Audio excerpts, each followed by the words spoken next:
Hello বন্ধুরা, good morning. আমি সঙ্গীতা। আমার নতুন একটা ব্লগে তোমাদেরকে অনেক অনেক ওয়েলকাম। কেমন আছো তোমরা সবাই? আশা করছি ভালো আছো আর সুস্থ আছো। আমরাও না বেশ ভালো আছি।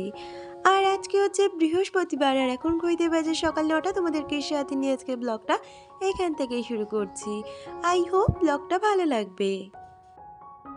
আমার আজকের গলাটা শুনেই বুঝতে পারছো আমার কিন্তু বেশ ঠান্ডা লেগেছে আর জ্বরও এসেছে।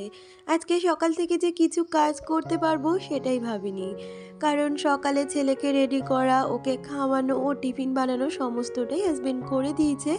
আর তারপরে ওষুধ খেয়ে আমি এবারে উঠেছি সংসারের বাকি কাজগুলো গুছিয়ে নেব। তার আগে ভাবলাম হাজবেন্ডকে আগে ব্রেকফাস্টটা করে দিই, তারপরে আমি নানা কাজে হাত দেবো। তোজোকেও আজকে টিফিনে এগরোল দেওয়া হয়েছে আর একটা লেচি ছিল, তাই ভাবলাম ওই লেচিটা দিয়ে হাজবেন্ডকেও একটা রোল বানিয়ে দিই।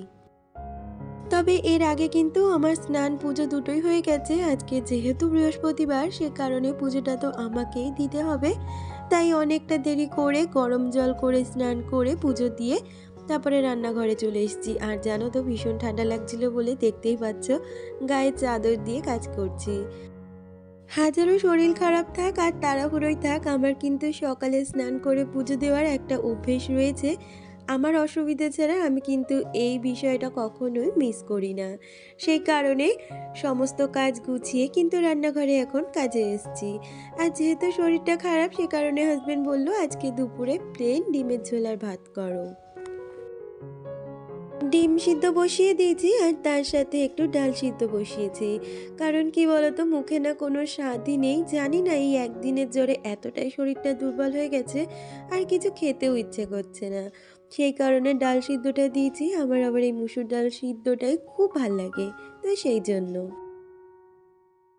আর এদিকে ডিমের ঝোলের জন্য ডিমগুলো সিদ্ধ করে আমি না মাঝখান দিয়ে এরকম কেটে নিয়েছি। এতে করে ডিমের ঝোলের যে মশলাটা ডিমের মধ্যে খুব ভালোভাবে ঢোকে আর খেতেও বেশ ভালো লাগে। আর এই তো একে একে ডিম আর আলুগুলোকে ভালো করে ভেজে নিচ্ছি। এর আগের দিনের ব্লগে সাবিনা আমাকে কমেন্ট করেছিল, সে জানতে চেয়েছিলে দিদি তুমি কেমন আছো, তোজো কেমন আছে। তো তোমাকে বলে দিই যে প্রথম শরীর খারাপটা না তোজোরই হয়েছিল, ও ভীষণ পরিমাণে কাশছিল আর তারপরেই ওর থেকে আমার দেখলাম ঠান্ডাটা লেগে গেছে। আমারও ভীষণ ঠান্ডা লেগেছে আর জ্বরটাও এসেছিল, তবে ঠাকুরের আশীর্বাদে তোজোর কিন্তু জ্বরটা আসেনি। তো দুজনে তো এরকমভাবেই রয়েছি। এখন আমি অনেকটাই সুস্থ, তবে গলার অবস্থাটা একদমই ভালো না। আরও লিখেছো তুমি বলেছো দিদি তুমি প্রত্যেকদিন ভিডিও দিও, তোমার ভিডিও দেখতে ভালো লাগে। তো সাবিনা তোমাকে বলি অনেক ধন্যবাদ, তোমার যে আমার ভিডিও ভালো লাগে।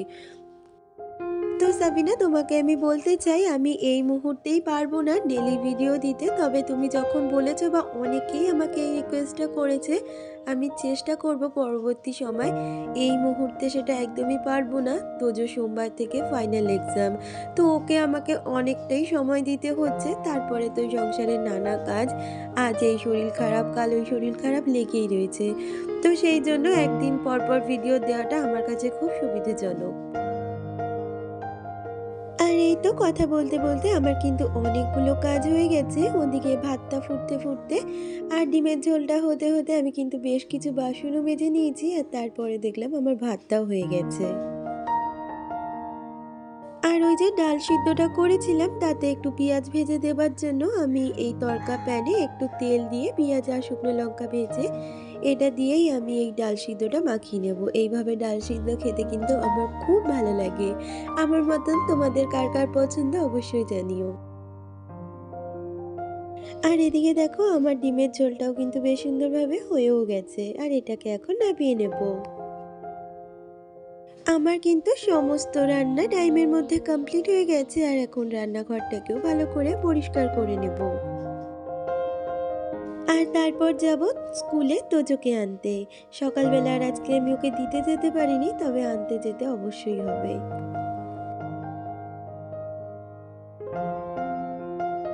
আমার এই গ্যাসটা মাঝখানে যখন প্রবলেম হয়েছিল, যখন ঠিক করালাম, তখন না এই প্লেটগুলোকেও আমি খুলে রেখেছি। মানে যে ঠিক করে দিয়েছিল সেই কাকুকে বলেছি আমাকে প্লেটগুলোও খুলে দিও।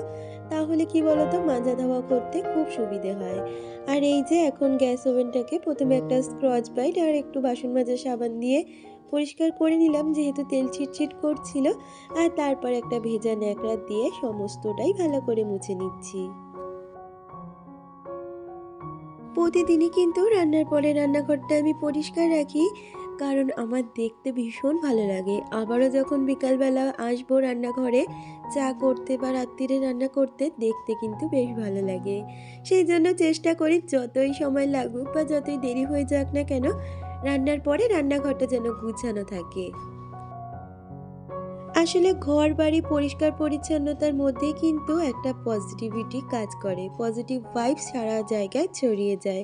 সেই জন্য চেষ্টা করি সমস্ত ঘর সবসময় পরিষ্কার পরিচ্ছন্ন রাখার, আর রান্নাঘর তো বিশেষ করেই। আর এই তো সমস্ত ঝিক আমি মেজে উবুড় করে রেখেছি জল ঝরানোর জন্য, আর এখন আমি বেসিনটাকেও ভালো করে মেজে নেব। আর তারপর ধুয়ে একটা শুকনো ন্যাকড়া দিয়ে পরিষ্কারভাবে মুছে রাখবো। এখন যেহেতু গরমটা প্রায় পড়েই গেছে বলতেই পারো, সে কারণে এই বেসিনটায় যদি জল থেকে যায় তাহলে জলের একটা সাদা সাদা ছোপ ছোপ দাগ লাগে। সেই জন্য আমি কিন্তু বেসিনটা মেজে ধোয়ার পরে ভালো করে শুকনো একটা ন্যাকড়া দিয়ে পরিষ্কার করে মুছে রাখি, তাতে জলে সেই দাগটা সাদা দাগটা আর পড়ে না। সংসারের এই ছোটখাটো বিষয়গুলো কখনোই কিন্তু সেইভাবে বুঝিনি। তবে যত দিন যাচ্ছে, যত সংসারের দায়িত্বগুলো আমার মাথায় এসে পড়ছে, তখন থেকে কিন্তু এই ছোট ছোট বিষয়গুলোর ওপরেও আমি বিশেষ নজর রাখি। কারণ সুন্দর একটা সংসার গড়ে তুলতে গেলে কিন্তু এই ছোটখাটো বিষয়গুলোর ওপর বিশেষ নজর রাখতে হয়। আর এই নজরগুলো থাকলেই কিন্তু একটা সুন্দর সংসার পরবর্তী সময় গড়ে তোলা সম্ভব। রান্নাঘরের কাজ মিটিয়ে দেখলাম জামা কাপড়গুলো শুকিয়ে গেছে, সেগুলোকে এখন তুলে নিচ্ছি। আর এই কাজটা কিন্তু আমি তোজোর স্কুল থেকে আসার পরেই করেছি, কারণ রান্নাবান্না সেরেই দেখলাম তোজোর স্কুলের সময় হয়ে গেছে আর ওকে স্কুল থেকে আনতে চলে গেছিলাম। আর তারপরে এসে জামা কাপড় তুলে জামা কাপড়টাও গুছিয়ে নেব। তার আগে এই ওর ব্যাগপত্র, বই খাতা এগুলো একটু গুছিয়ে সাইড করে রাখবো। আর জামাগুলোও সাথে সাথে ভাঁজ করে রাখবো। তোমরা তো জানোই আমার জামা কাপড় ভাঁজ করাতে একটু আলিস্যি।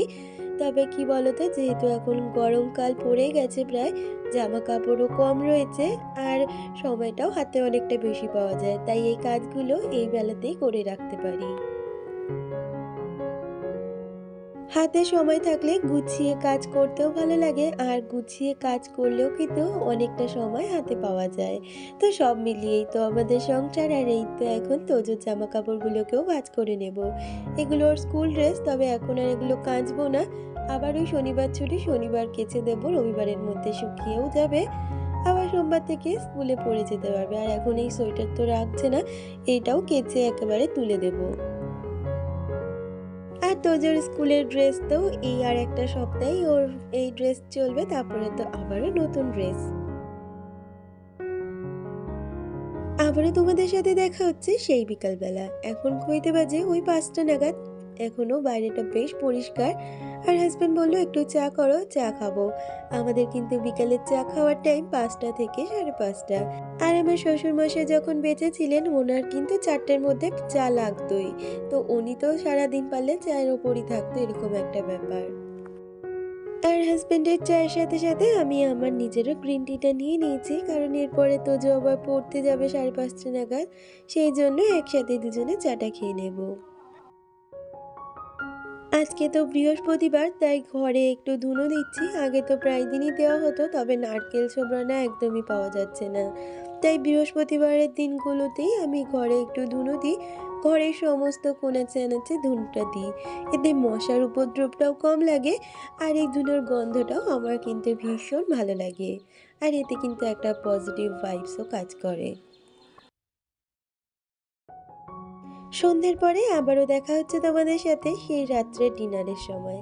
এখন রাত্রের ডিনারটা বানাবো। আর এই যে আজকে হাজবেন্ডের ডিমান্ড হয়েছে সে খাবে পরোটা। প্রথমে তো লুচি বলেছিল, তা আমি বললাম একটু পরোটাই করি। তো বলল ঠিক আছে। তাই এই ময়দার কন্টেনারটার মধ্যে ময়দা ঢেলে আমি ওটা পরিষ্কার করে রেখে দেবো, আর তারপরে ময়দাটা মেখে কিছুটা সময় রেস্টে রাখবো। সেই সুযোগে হাজবেন্ড বলল আমি তরকারিটা আজকে করে নেব। তো ডিমের কারিও করবে আর আমি শুধু পরোটাটা করব। আসলে আমার শরীরটা তো বিশেষ একটা ভালো না, সে কারণেই বলল তরকারিটা আমি করে নেব। ও না এই বিষয়গুলো খুব ভালো বোঝে।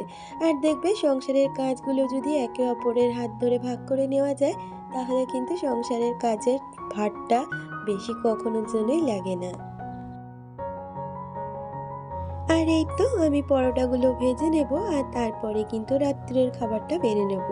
তবে তোমরা কিন্তু ভেবো না যে আমি আজকে রাত্রে পরোটা খাবো, কারণ এগুলো তো আমি একদমই খাচ্ছি না এখন। আজকের ভিডিওটা তোমাদের যদি কিছু ভালো লেগে থাকে প্লিজ একটা লাইক কমেন্ট করে দিয়ে যেও, আর আমার চ্যানেলে নতুন বন্ধু হয়ে থাকলে চ্যানেলটা সাবস্ক্রাইব করে পাশে থেকো। আবারও দেখা হবে পরবর্তী ভিডিওতে।